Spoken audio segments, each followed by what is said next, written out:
महर्षि दयानंद सरस्वती जी ने सत्यार्थ प्रकाश की रचना की है और इस अमर ग्रंथ सत्यार्थ प्रकाश के 8वें समोल्लास का हम सभी स्वाध्याय कर रहे हैं।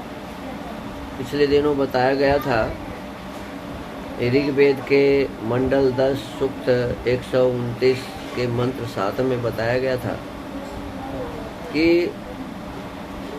जिससे यह विविध सृष्टि प्रकाशित हुई है, यानी जिस परमात्मा से जिसने इस विविध प्रकार के विभिन्न प्रकार के सृष्टियों को बनाया है और फिर इसको धारण करके रखा हुआ है और एक समय आने पर जो इसे प्रलय भी कर देता है, अतः इस जगत का वही स्वामी है जो इस सृष्टि को बनाया है, जो इसको धारण करा था, चला रहा है, जो इस सृष्टि का एक समय प्रलय करेगा, वही परमात्मा इस जगत का स्वामी है। और वह परमेश्वर सब जगह रहने वाला है, व्यापक है, और उसी व्यापक परमेश्वर में ये सारा जगत रहता है। सारे संसार के जितने भी पदार्थ है परमात्मा ने जो बनाए हैं, वो सभी पदार्थ परमात्मा में ही रहते हैं और सब पदार्थों में परमात्मा रहते हैं। यह सब जगत उत्पत्ति स्थिति प्रलय को प्राप्त होता है और संसार जो बनता है, फिर संसार चलता है और फिर एक समय बिगड़ जाता है। जो ऐसा करता है, बनाता है, बिगाड़ता है, चलाता है, वही परमात्मा है। उसको तू जान और दूसरे को सृष्टिकर्ता मत मान। वही परमेश्वर जो एक है, सब जगह रहने वाला है, सृष्टि को बनाता है, फिर सृष्टि का पालन करता है, चलाता है। अन्न, जल, फल, फूल, औषधि, वनस्पति, सूर्य, चंद्र आदि के माध्यम से हमारे इस जीवन को जो चलाता है, वायु के माध्यम से जो हमें प्राण शक्ति प्रदान कर रहा है, जिसके बिना एक क्षण भी हम नहीं रह सकते। तो ऐसे परम ब्रह्म परमेश्वर को ही हमें मानना चाहिए, अन्यों को नहीं मानना चाहिए। आगे कहते हैं, ओम तम आसित तमसा गूढ़मग्रे प्रकेतं सलिलं सर्वमा इदं तुच्छिनाभ्योपिहितं यदासीत् तपसस् तन्महिना जायतैकम्। वह सब जगत सृष्टि से पहले अंधकार से आवृत था। कहते हैं कि सृष्टि जब नहीं बनी हुई थी तो क्या स्थिति थी? कहते हैं जब सृष्टि नहीं बनी हुई थी तो सारा जगत अंधकार से आवृत था, माने हर एक स्थान पर अंधकार ही अंधकार था। रात्रि रूप में जानने के अयोग्य, रात्रि काल में जैसे हम सभी विषय वस्तु को नहीं समझ सकते, जान सकते, इसी प्रकार हम संसार के विषय वस्तु को नहीं जान सकते थे। ये ऐसी परिस्थिति थी। आकाश रूप, उसका स्वरूप कैसा है? तो आकाश के जैसा सब जगत तथा तुच्छ अर्थात अनंत परमेश्वर के सम्मुख एक देशी आच्छादित था। वह सब जगत तथा तुच्छ अर्थात अनंत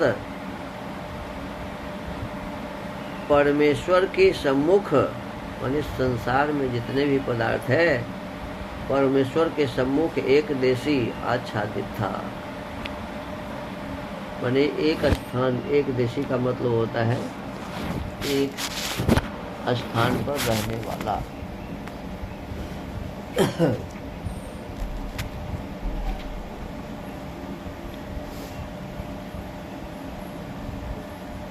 कारण रूप से कार्य रूप एक आचार्य था। पश्चात माने जब यह सृष्टि नहीं बनी थी तो सारा संसार अंधकार में था, किसी भी प्रकार कोई प्रकाश नहीं था। सब जगह जितने भी हैं सभी प्रकृति आदि एक देशीय थे। कहते हैं कि बाद में पश्चात परमेश्वर ने अपने सामर्थ्य से कारण रूप सतोगुण, रजोगुण, तमोगुण, जो कारण रूप से जो प्रकृति था उसको कार्य रूप में कर दिया। माने सतोगुण, रजोगुण, तमोगुण जो पृथ्वी जो प्रकृति थे, उस प्रकृति को ही परमात्मा ने कार्य रूप करके महतत्व बना दिया, अहंकार बना दिया, 5 ज्ञानेंद्रियां, 5 कर्मेंद्रियां, फिर 5 स्थूल भूत,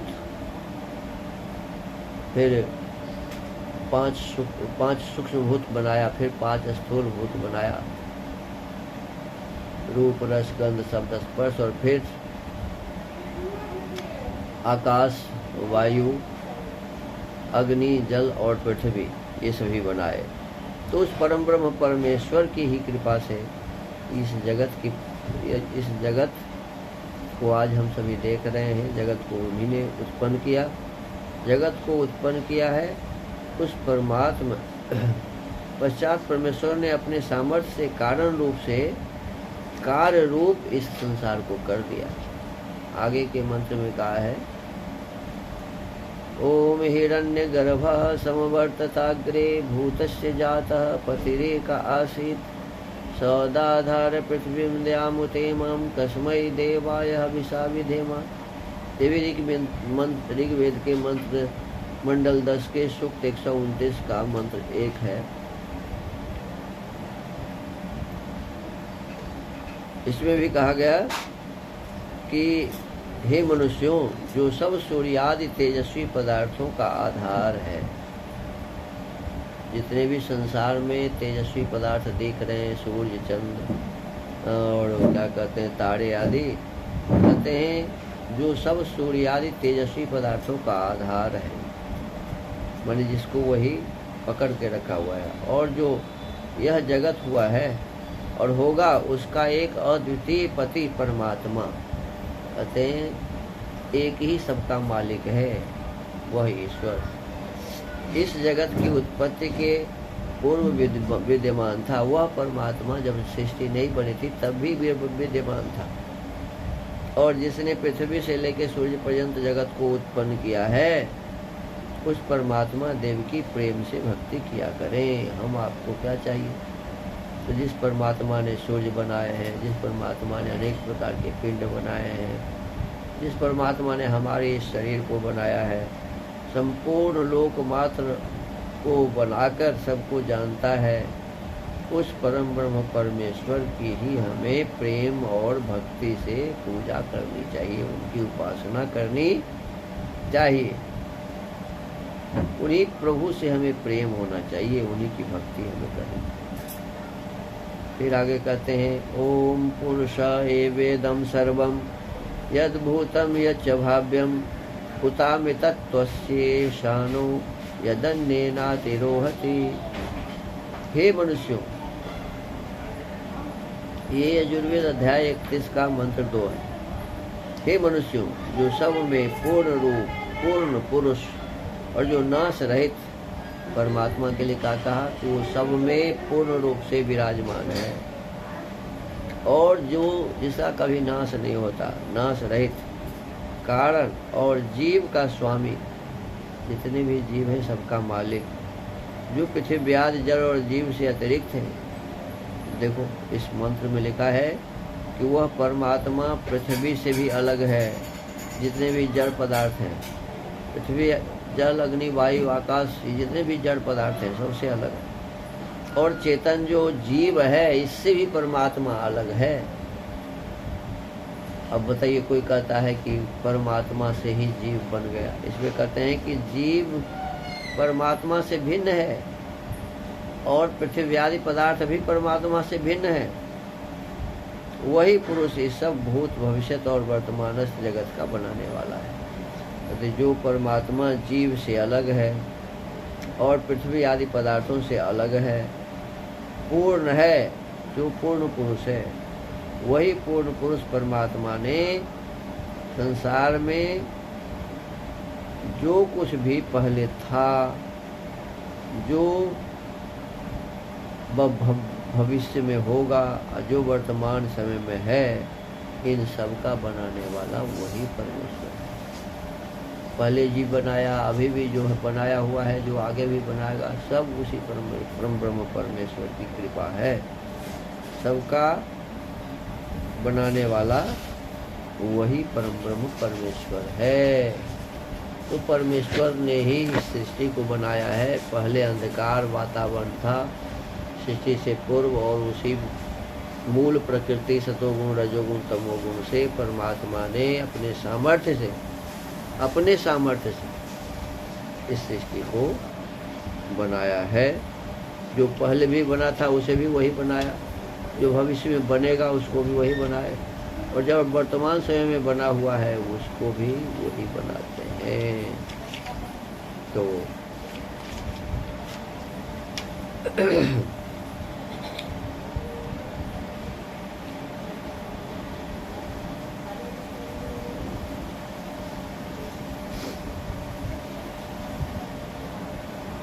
तो एक तैत्तरीय उपनिषद का मंत्र है, ओम यतो वा इमानि भूतानि जायन्ते न जातानि जीवन्ति यत् प्रयन्त्यभिसंविशन्ते तद्विजिज्ञासस्व तद्ब्रह्म।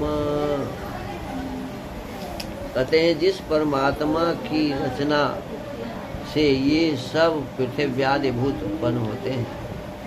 देखिए, पृथ्व्यादि भूत, इसका मतलब है पृथ्वी, जल, अग्नि, वायु, आकाश।